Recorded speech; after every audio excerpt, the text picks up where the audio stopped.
Squash, a fruit that comes off a vine, native to the United States. Such a humble fruit that Presidents George Washington and Thomas Jefferson both grew squash within their own gardens, showing that these plants were worthy of even the best members of society. This is shown by the fact that people who research squash for longer amounts of time than I spend playing video games, also known as way too freaking long. I mean, seriously, it's a fruit that can be easily confused for a pumpkin. It's not that interesting.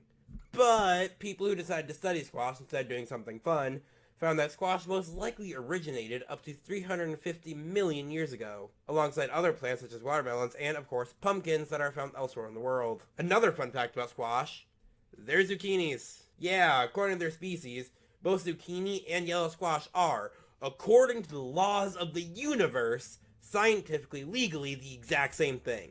However, being such an old plant, just like everything else that's old, it received some modern upgrades. This came in the form of the GMO, or genetically modified organism, which may sound like something straight out of a horror game, but is an actual real thing, where plants and even animals are genetically modified to, obviously, make them far better because modern technology always improves everything, with no harmful side effects. Except for pollution, global warming, deforestation, and not to mention the fact that GMOs, especially squash, can be more harmful than they are helpful, especially considering that squash can make a super weed, a super damaging weed, that can basically just resist any modern pesticide.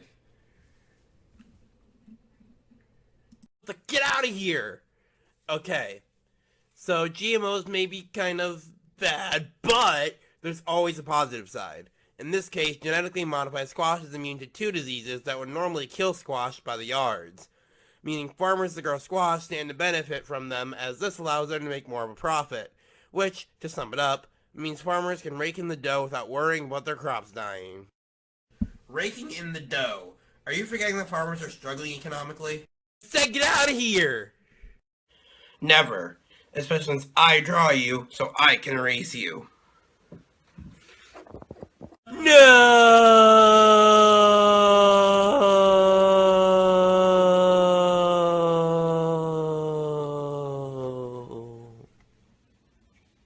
Now that he's gone, I've been asked a question by none other than my fabulous environmental science teacher.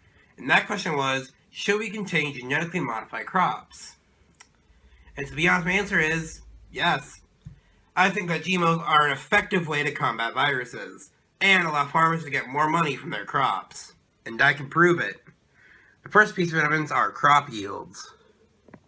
According to this chart from the United States Department of Agriculture, you can see that in 1994, when the first GMO was created, it's only gone up from there in terms of amount of crops grown and also evened out most of the way, showing that as more GMOs came, the better farms did, as the more crops they can grow contributed to them gaining more money.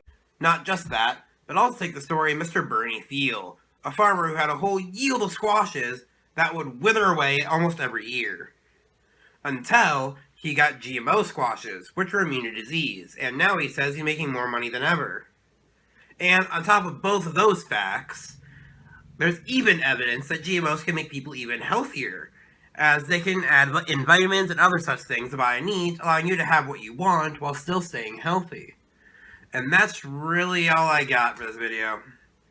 I didn't want it to be too long. So yeah.